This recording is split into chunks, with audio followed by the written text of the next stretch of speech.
கடலூர் மாவட்டத்தில் மின் இணைப்பு துண்டிக்கப்பட்ட கிராமங்களுக்கு மின்சார விநியோகம் வழங்கும் நடவடிக்கைகள் கொட்டும் மழைக்கு இடையே வேகமாக நடைபெற்று வருகின்றன. இது குறித்து நமது செய்தியாளர் ரஹ்மான் அளித்த தகவல்களை இப்போது பார்க்கலாம். கடலூர் மாவட்டத்தில் கடந்த 9ஆம் தேதி பெய்த கனமழை மற்றும் பலத்த காற்றின் காரணமாக கடலூர் மாவட்டத்தினுடைய பல்வேறு பகுதிகளில் ஆயிரக்கணக்கான மின் கம்பங்கள் சாய்ந்தது. இதன் காரணமாக மாவட்டத்துடைய பல்வேறு கிராமங்கள் இருளில் மூழ்கியது. இந்த கிராமங்களுக்கு உடனடியாக மின் இணைப்பு கொடுக்கப்பட வேண்டிய கட்டாயம் ஏற்பட்டது. ஏனென்றால் மின் இணைப்பு இல்லாத காரணத்தினால் குடிநீர் சேவையும் முற்றிலுமாக பாதிக்கப்பட்டது. இந்த நிலையிலே உடனடியாக மின் இணைப்பு வழங்கப்பட வேண்டும் என்ற தமிழக அரசு உடனடியாக எடுத்த நடவடிக்கையின் அடிப்படையிலே பல்வேறு மாவட்டங்களிலிருந்தும் வருகை தந்திருக்கக்கூடிய முன்திரை ஊழியர்கள் தற்போது இந்த மின் இணைப்பை கொடுக்கும் பணியில் ஈடுபட்டிருக்கின்றார்கள்.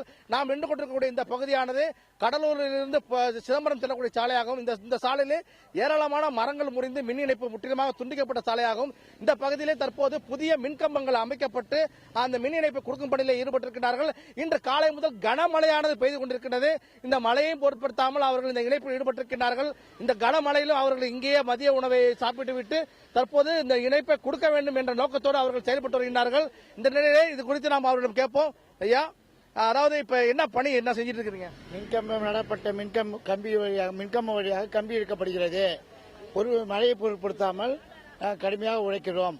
மின்சாரம் வழங்குவதற்காக, பொதுமக்களுக்கு மின்சாரம் வழங்குவதற்காக.